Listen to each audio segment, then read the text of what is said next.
स्वागत है भी आप सभी का हमारे YouTube चैनल पे। अपने पढ़ रहे थे अधिगम के व्यक्तित्व के सिद्धांतों में अपने 4 सिद्धांत हो गए थे। मनोविश्लेषणात्मक सिद्धांत हो गया था, उसके बाद शील गुण का सिद्धांत है वो हो गया था, उसके बाद के शरीर रचना सिद्धांत हो गया था, और एक अपने हो गया था मांग का सिद्धांत हेनरी मुर्रे के द्वारा मांग का सिद्धांत नहीं, विशेषक सिद्धांत हुआ था, कैटल के द्वारा दिया गया था। अपने पिछली क्लास में किया था शील गुण का सिद्धांत। शील गुण का सिद्धांत है वो क्या आलपोर्ट के द्वारा दिया गया था। उन्होंने बताया था कि हर व्यक्ति में क्या होती है भी, जैसे आदत व्यवहार की उसका नहीं, आदत व्यवहार नहीं, हर व्यक्ति के अंदर क्या है कि भय, क्रोध, मोह, माया, लालच, वात्सल्य, इस प्रकार की क्या विशेषताएं पाई जाती है, आदतें पाई जाती हैं। और वो आदतें होती हैं वही क्या उसके व्यवहार को क्या करती है, प्रदर्शित करती हैं। और आदतों का विस्तृत या वास्तविक रूप की क्या चीज़ कहलाता है, शील गुण कहलाता है। शील गुण के आधार पर क्या है, उन्होंने क्या है 16 प्रकार के शील गुण है वो माने गए थे कि आलपोर्ट महोदय के द्वारा। और उन्होंने क्या इसको 2 भागों में डिवाइड किया था, सामान्य शील गुण और क्या है व्यक्तिगत शील गुण। सामान्य शील गुण क्या लगभग हर व्यक्ति में क्या है सामान्य ही पाए जाएंगे, जैसे भी खाना है, पीना है, सोना है, उड़ना है, ये पाए जाएंगे। और विशेष से कौन से होते हैं जो क्या हर एक व्यक्ति में नहीं मिलते। इसी के आधार पर क्या इन्होंने इसको 3 भागों में डिवाइड किया था। कार्डिनल प्रवृत्ति, कार्डिनल प्रवृत्ति कौन सी होती है भी, ऐसे व्यक्ति जो हमेशा क्या है चर्चा में बने रहते हैं और जो क्या होते हैं 19 शील गुणों के कारण क्या वो जाने जाते हैं, वो लोग कौन से होते हैं, कार्डिनल प्रवृत्ति वाले होते हैं। जैसे भी सत्य अहिंसा के लिए महात्मा गांधी का जाने जाना, उसके बाद आक्रामक व्यवहार के लिए हिटलर का जाने जाना, या अपने आ सकता है स्वामी भक्ति के लिए पन्नादाई का जाने जाना। उसके बाद अंत में अपनों ने किया था दूसरा जो प्रकार था वो अपनों ने कंप्लीट किया था, इसमें केंद्रीय प्रवृत्ति। केंद्रीय प्रवृत्ति होती है वो क्या होती है, केंद्रीय प्रवृत्ति के में क्या होता है भी, एक व्यक्ति में एक से अधिक जो गुण मिलते हैं वही क्या होती है आपकी केंद्रीय प्रवृत्ति होती है। जैसे भी अपने अब्दुल कलाम को मान सकते हैं इसके अंदर, या इसके अंदर अपने अटल बिहारी वाजपेयी जी को मान सकते हैं, या इसके अंदर एक मदर टेरेसा को भी क्या मान सकते हैं। उसके बाद गौण प्रवृत्ति कौन सी होती है भी, जब एक अपने जो कार्य होता है वो कुछ समय के लिए रहे, उसके लिए क्या उसकी वैल्यू है वो कम हो जाए, वो क्या सामान्य हो जाए, तो वो गुण कौन सा होता है आपका गौण प्रवृत्ति होती है। जैसे भी मोबाइल का ब्रांड है, हेयर स्टाइल है, कपड़ों का पहनावा है, वो क्या ब्रांड कुछ समय तक रहता है, उसके बाद वो क्या हो जाता है सामान्य हो जाता है। उसके बाद अपनों ने किया था अगला विशेषक सिद्धांत। किसने दिया था, कैटल के द्वारा दिया गया था विशेषक सिद्धांत है वो। उन्होंने क्या कहा था भी, हर व्यक्ति में क्या होता है भी कार्य करने के लिए विशेष प्रकार के कारक होते हैं। और इसी कारण उन्होंने क्या है विश्लेषण के आधार पर उन्होंने क्या है कि सांख्य की पद्धति दी थी। इसमें उन्होंने क्या भी मुख्य रूप से क्या है कुछ बिंदु माने थे जो कि व्यक्ति के अंदर क्या है भी उसके व्यक्तित्व को क्या करते हैं निर्धारित करते हैं। जैसे धनात्मक चरित्र है, समायोजन है, स्वेगात्मकता जो कंडीशन है, वो चीज़ उसकी क्या करती है भी उसके व्यक्तित्व को क्या करती है निर्धारित करती है। इन्होंने क्या है व्यक्ति के अंदर 16 पीएफ प्रश्नावली मानी गई थी। पीएफ का अर्थ हो जाएगा पोलर फैक्टर। और इसी के आधार पर उन्होंने क्या कहा था भी इसको 2 भागों में बांटा था, सतही और क्या है एक भाग था इसका मूल भाग। सतही भाग में क्या हो जाएगा तर्क मनन चिंतन वाले गुण आ जाएंगे, और मूल में क्या आ जाएंगे भी अपने जो विशेषक सिद्धांत में शील गुण में जो लास्ट में 3 किए थे ना व्यक्तिगत, वो सारे क्या है इसी के अंदर आ जाएंगे। लास्ट क्लास में अपने क्या नहीं बताया था ये, तो क्या हो जाएंगे 2 प्रकार है इसके अंदर। कौन कौन से हैं 2 प्रकार, पहला तो हो जाएगा सतही और दूसरा आपका हो जाएगा मूर्त। सतही में क्या करना है भी सामान्य कार्य से भी अपने सत्य निष्ठा ये आ जाएंगे, और मूल या के अंदर कौन से आ जाएंगे भी 3 कारक जो शील गुण के थे व्यक्तिगत वाले, वो सारे क्या इसके अंदर आ जाएंगे। अपने नेक्स्ट करेंगे मांग का सिद्धांत। मांग का सिद्धांत ये दिया था हेनरी मुर्रे के द्वारा। मांग कई टाइप की है, लेकिन मांग की है मांगण आ रही है भी, किसी चीज़ की आप मांग कर रहे हो, किसी चीज़ की आप क्या है आपको आवश्यकता है वो मांग है। एक मांग वो वाली भी होती है, लेकिन अपने क्या है उस वाली मांग की बात नहीं कर रहे हैं, अपने किसकी बात कर रहे हैं भी अपने किसी चीज़ की क्या है ज़रूरत है आवश्यकता है, उसके लिए अपने उसकी क्या है मांग कर रहे हैं, वो क्या होती है मांग होती है। मनुष्य क्या है, एक प्रकार का प्रेरित जीव है और उसकी क्या है, बहुत सी आवश्यकताएं होती है। मनुष्य आपको पता भी क्या है, एक मनुष्य एक प्रेरित जीव है जिसकी क्या होती है, बहुत सी आवश्यकताएं हैं, है कि नहीं? अपनी भी है ना, भी व्यक्ति के अंतर्निहित क्या होती है, आवश्यकताएं होती है और उनको वो क्या करना चाहता है, पूरा करना चाहता है, पूरा करेगा। भी आपकी मांग है, आपकी आवश्यकता है, उसको आप पूरा करोगे तो उसके लिए आप क्या करोगे, तनाव आता है, क्या आएगा, तनाव आ जाएगा। और तनाव को दूर करने का अगर हम प्रयास करेंगे, क्या रहेंगे, तत्पर रहेंगे तो तनाव क्या हो जाएगा, दूर हो जाएगा। इसीलिए मूर्य ने क्या कहा था, व्यक्ति होता है उसकी बहुत सी ज़रूरतें होती हैं, उससे क्या होती हैं, भी व्यक्ति के अंदर क्या होती हैं, बहुत सी ज़रूरतें होती हैं और उन ज़रूरतों को पूरा करने के लिए व्यक्ति क्या करता है, बार बार भरसक क्या करता है, प्रयास करता है। क्योंकि व्यक्ति क्या एक प्रेरित जीव है और उनको प्रयास करने के चक्कर में व्यक्ति के दिमाग में क्या आएगा, तनाव आएगा और तनाव को फिर क्या करेगा, तनाव के लिए अगर दूर भागेगा तब तो तनाव दूर होना है नहीं, वो क्या रहेगा, तनाव के लिए तत्पर रहेगा, क्या रहेगा, तैयार रहेगा। तो क्या हो सकता है, उसका तनाव वो क्या हो जाएगा, दूर है वो हो जाएगा। और तनाव अगर दूर हो गया तो क्या आपकी समस्या वो क्या हो जाएगी, उसी समय क्या है, खत्म हो जाएगी। इसीलिए क्या है, मूर्य के द्वारा कि विशेष मांगे मानी गई थी। मूर्य ने कितनी मांगे मानी थी, मूर्य ने क्या है, 40 मांगे। पर्सन इंपॉर्टेंट यही से बनता है। मूर्य की क्या है, 40 मांगे थी। व्यक्ति होता है उसमें क्या है, उसकी आवश्यकताओं की पूर्ति के लिए क्या होती है, भी 40 प्रकार की क्या होती है, मांग होती है, जिसको वो क्या करता है, पूरा करने का क्या है, भरसक प्रयास करता है।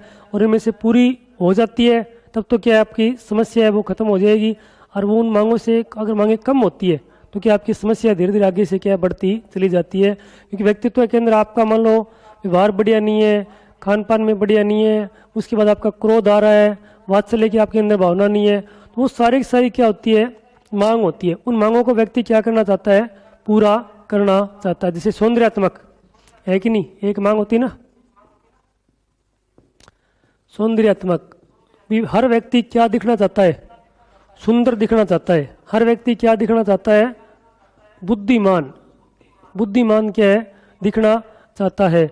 उसके बाद उसका स्वास्थ्य क्या हो, उत्तम हो, ये भी क्या व्यक्ति चाहता है।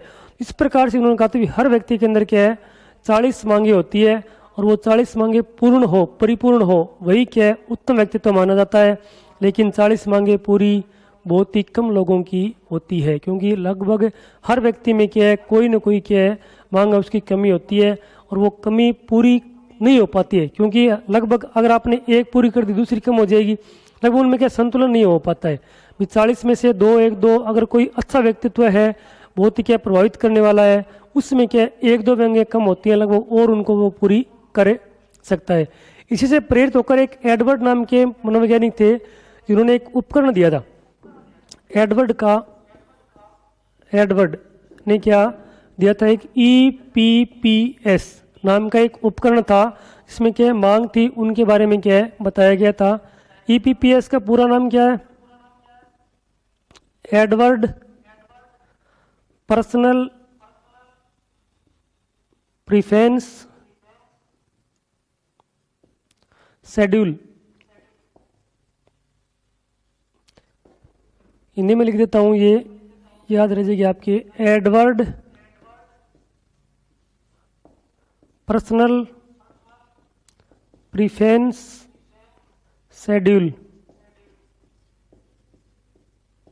इन्होंने क्या कहा था, भी एक प्रकार का ये एक उपकरण है। वैसे ध्यान में रखना, क्या यह एक उपकरण है।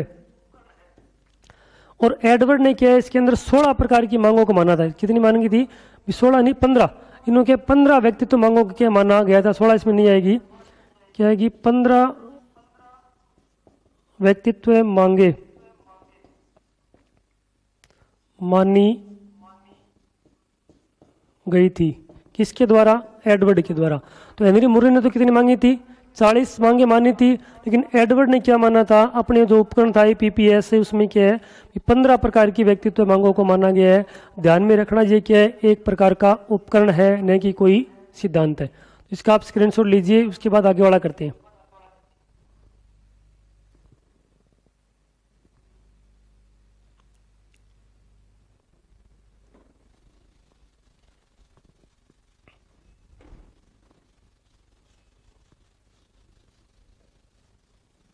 छठा सिद्धांत आपका हो जाएगा मनोसामाजिक विकास का सिद्धांत।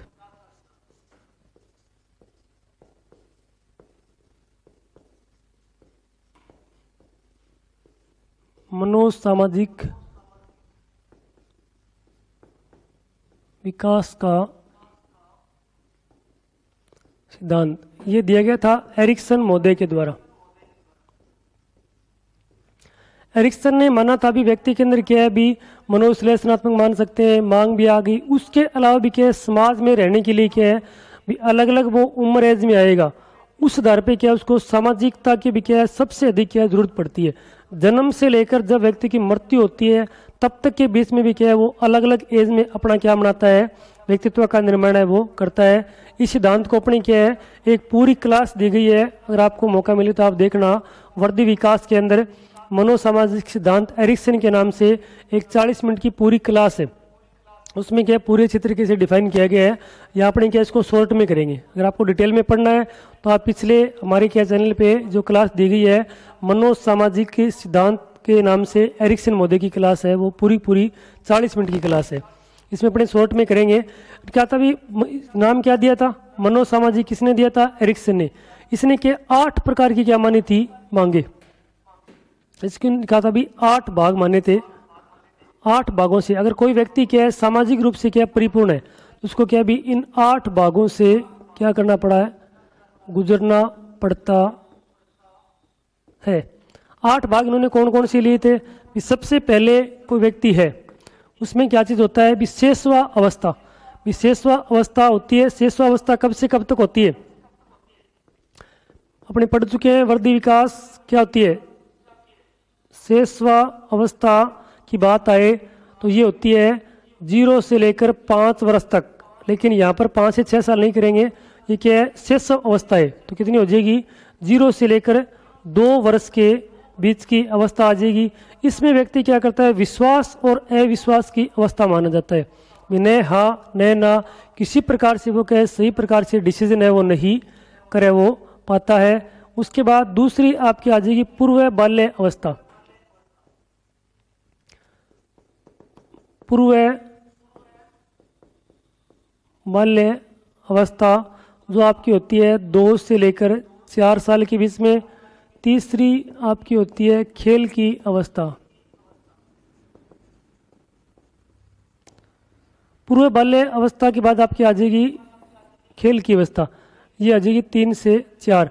इसमें क्या होता है अभी पूर्व बाल्य अवस्था में क्या हो जाएगा, इसी का एक छोटा स्वरूप है। इसके अंदर भी क्या भी व्यक्ति सस्पेंस के अंदर रहेगा, सिर्फ कपड़े पहनना और उनके बारे में क्या अपना व्यक्तित्व निर्माण के अंदर क्या है लीन रहता है और कुछ नहीं रहता है। और वो कहाँ से सीखता है, इस समाज के अंदर क्या नकल करते हुए क्या करेगा वो सीखेगा। खेल की अवस्था, यहाँ पर आने के बाद बालक क्या करता है भी सिर्फ और सिर्फ उसे क्या है खेल की भावना ही है। इसे क्या है खेल की आयु भी कहते हैं। 5 से 7 वर्ष की जो आयु होती है उसे क्या है खेल की आयु भी कहा जाता है, क्योंकि इस अवस्था में बालक क्या करता है खिलौना चाहे उसके बाद किसी प्रकार का हो वो क्या उसको खेलने के अंदर क्या है सबसे अधिक क्या योगदान देता है, उसके अंदर क्या अपना व्यक्तित्व क्या उसी के अकॉर्डिंग क्या करता है आगे बढ़ाने की कोशिश है वो करता है। उसके बाद 4 नंबर पे आ जाएगी विद्यालय की अवस्था। विद्यालय जाने की अवस्था,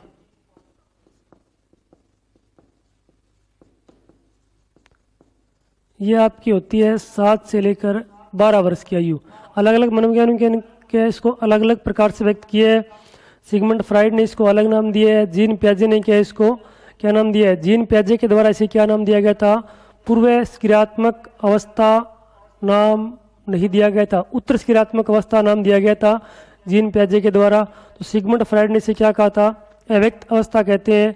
यहाँ पर क्या होती है भी इनके जो कामुक शक्ति है वो क्या होती है शांत रहने की अवस्था बोलते हैं, लेटेंसी अवस्था बोला जाता है, इसे अव्यक्त अवस्था भी बोला जाता है। तो सिगमंड फ्राइड ने इसको अलग नाम दिया था और यहाँ पर एरिक्सन ने इसको क्या नाम दिया था विद्यालय जाने की अवस्था। 3 अलग अलग मनोवैज्ञानिक आ गए ना। एरिक्सन इसको क्या कहता है 7 से 12 को विद्यालय जाने की अवस्था। तो सिगमंड फ्राइड क्या कहता है अव्यक्त अवस्था बोलता है, शांत अवस्था बोलता है, लेटेंसी अवस्था बोलता है, साइलेंट फेज भी बोला जाता है। तो जीन प्याजे ने इसको क्या नाम दिया था उत्तर क्रियात्मक या क्या उत्तर ठोस अवस्था, क्रियाशील अवस्था भी बोला जाता है। इसमें क्या होता है कि दुनिया की सबसे कठिन अवस्था यही मानी जाती है, क्योंकि बच्चा इस टाइम क्या जाता है स्कूल जाता है और स्कूल जाने के लिए आपको ध्यान ही है, रोना कुकना सब कुछ इसी के अंदर क्या है स्टार्टअप हो जाता है। तो 7 से 12 के बीच में कौन सी आ जाएगी? विद्यालय जाने की अवस्था। उसके बाद आपकी अगली अवस्था है किशोरावस्था। किशोरा अवस्था यह आपकी हो जाएगी 13 से लेकर 18-19 साल के बीच की अवस्था। किशोरावस्था संघर्ष तनाव तूफान की अवस्था। ये आने के बाद क्या होता है, जिंदगी में क्या होते हैं, बड़े बड़े तूफान आते हैं। किसके द्वारा भी? आपके छोटे हैं बड़े, वो आपके काम में क्या डालते हैं? अवरोध डालते हैं। और अवरोध डालना आपको क्या है, बिल्कुल भी पसंद नहीं है। और उस अवरोध को क्या है, दूर करने के लिए आपके दिमाग में क्या आएंगे, संघर्ष करोगे। और उसके बाद क्या आ जाएगा, बहुत बड़ा स्टोर में बहुत बड़ा क्या आता है, तूफान आता है। अगली अवस्था है तरुण अवस्था। तरुण अवस्था ये आपकी होती है 19 से 35 साल के बीच में।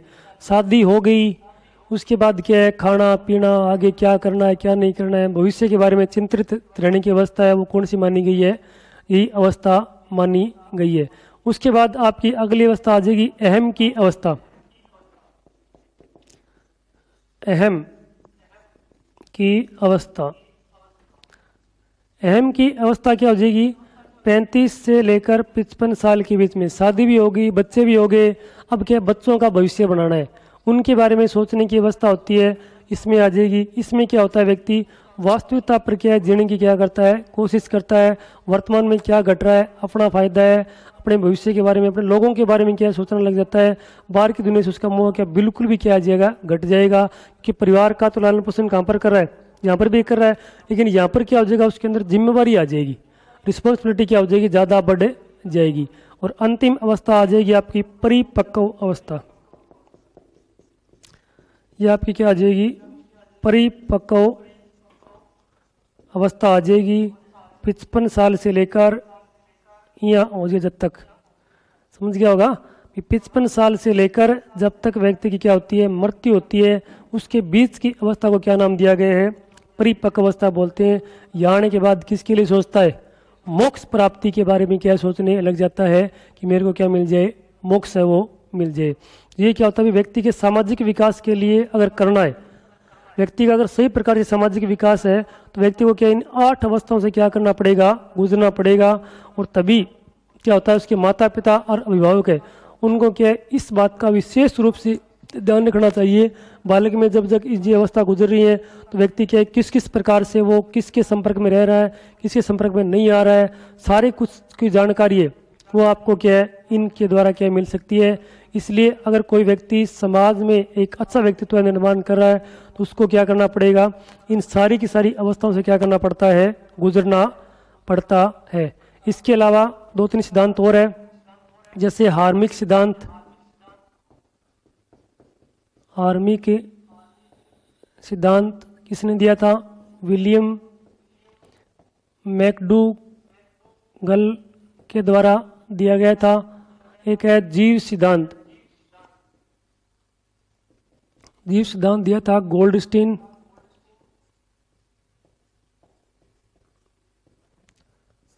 हार्मिक सिद्धांत किसने दिया था, हार्मिक सिद्धांत था विलियम मैकडूगल। और जीव सिद्धांत किसने दिया था, गोल्डस्टीन के द्वारा। एक है आत्मज्ञान, आत्मज्ञान का सिद्धांत, ये दिया गया था मास्लो। और एक था हर्ले। मास्लो और हर्ले महोदय के द्वारा क्या है ये सिद्धांत है वो दिया गया था, इसका नाम क्या था, आत्मज्ञान का सिद्धांत। तो आज अपनों ने 2 सिद्धांत किए। मांग का सिद्धांत किसी दिया था, हेनरी मुर्रे के द्वारा दिया गया था। इन्होंने क्या कहा था, व्यक्ति क्या एक प्रेरित जीव है, और उसको क्या होती है, उसकी अंतर्निहित क्या होती है, आवश्यकताएं होती है। और उन आवश्यकताओं को पूरी करने के लिए व्यक्ति क्या करता है, भरसक प्रयास करता है। व्यक्ति क्या रहता है, तनाव के अंदर रहता है, और उसके लिए उनको पूरा करने के लिए, उनसे दूर निकलने के लिए वो क्या करता रहता है, बार बार क्या है, प्रयास करता रहता है। और उनको बाहर निकलना, क्योंकि वो मांगे होती हैं, उनको क्या करना चाहता है, वो पूरा करना चाहता है। क्योंकि व्यक्ति की मांग अगर पूरी नहीं होती है, तो वो क्या करता है, तनाव के अंदर रह सकता है। इसी आधार पे क्या है, मुर्रे ने क्या है, व्यक्ति की कुल कितने मांगे मानी थी, उन्होंने क्या 40 प्रकार की को मांगों को क्या माना गया था, व्यक्ति के अंदर क्या है भी 40 प्रकार की क्या होती है मुख्य रूप से मांग है वो होती है। इसी से प्रेरित होकर एक थे एडवर्ड, इन्होंने क्या किया था, मांग के लिए क्या एक उपकरण का निर्माण किया था जिसका नाम क्या था, EPPS। पूरा नाम क्या हो जाएगा, एडवर्ड पर्सनल प्रिफरेंस शेड्यूल। इसमें क्या उन्होंने 15 प्रकार की जो मांगी थी वो सम्मिलित की गई थी। उसके बाद अगला अपने सिद्धांत करेंगे मनो सामाजिक विकास का सिद्धांत, एरिक्सन का सिद्धांत। डिटेल के लिए आपको क्या पढ़ना है, वर्दी विकास में सिद्धांत पूरा दिया गया है, यहाँ पर सिर्फ शॉर्टकट में कर रहे हैं। इन्होंने क्या कहा था, व्यक्ति के अंदर मनोविश्लेषणात्मक मान लो, मांग वाला मान लो, सभी के अलावा क्या है, व्यक्ति को अगर समाज में रहना है या समाज में क्या अच्छी तरीके से बने रहना है तो उसको क्या चीज़ चाहिए, उसको जो 8 भाग है, इनके जो 8 मांग है, जो 8 इनके पार्ट है, उनसे क्या करना पड़ेगा, गुजरना पड़ेगा। भी 8 जो अवस्थाएं होती है ना, अवस्थाएं बोल सकते हैं, इनको भाग भी बोल सकते हैं, भाग एक ही है, 8 अवस्थाओं या इनके क्या 8 जो भाग है उनसे क्या करना पड़ेगा, गुजरना पड़ेगा। 8 भाग कौन कौन से थे, सबसे पहला आपका आ जाएगा शेषवा अवस्था, जन्म से लेकर, 0 मत लिखना भी है, 0 लिख दिया मैंने, जन्म से लेकर 2 वर्ष तक की आयु हो जाएगी। उसके बाद पूर्व बाल्य अवस्था आपकी हो जाएगी, 1 मिनट, शेष अवस्था हो जाएगी जन्म से लेकर 2 वर्ष की आयु। उसके बाद अगली आपकी हो जाएगी पूर्व बाल्य अवस्था, कहाँ से कहाँ तक हो जाएगी, 3 से लेकर 4 साल की। उसके बाद खेल की आयु कहाँ से कहाँ तक होती है, 5 से 6 साल तक। उसके बाद आपकी हो जाएगी विद्यालय जाने की अवस्था, 7 से लेकर 12 वर्ष की आयु। किशोरावस्था 13 से लेकर 18 वर्ष की आयु। तरुण अवस्था 19 से लेकर 35 वर्ष की आयु। तरुण के बाद आपकी आ जाएगी अहम की आयु 35 से 55। अहम के बाद आपकी आ जाएगी परिपक्व अवस्था, जो कहाँ से कहाँ तक होती है, 55 से लेकर टिल डेट, यानी जब तक आप जिंदा है तब तक चलती रहेगी। उसके बाद अपने 3 सिद्धांतों की सिर्फ लिखा था। सबसे पहला था हार्मिक सिद्धांत, विली मैकडूगल ने दिया। जीव सिद्धांत गोल्डस्टीन ने दिया। और आत्मज्ञान का सिद्धांत किसने दिया था, मास्ले और हर्ले के द्वारा दिया गया था। ये अपने हो गए क्या है, व्यक्तित्व मापन के सिद्धांत। नेक्स्ट क्लास में अपने करेंगे व्यक्तित्व मापन कैसे किया जाता है, उसकी विधियाँ कौन कौन सी है। इसके लिए आप हमारा चैनल वो क्या है लगातार रेगुलर प्रकार से क्या है देखते रहिए। वीडियो को अधिक से अधिक क्या है शेयर कीजिए, लाइक कीजिए, कमेंट कीजिए और चैनल को सब्सक्राइब करना न भूलें, बेल आइकन जरूर दबाएं। तो आज के लिए इतना ही, मिलते हैं नेक्स्ट क्लास में।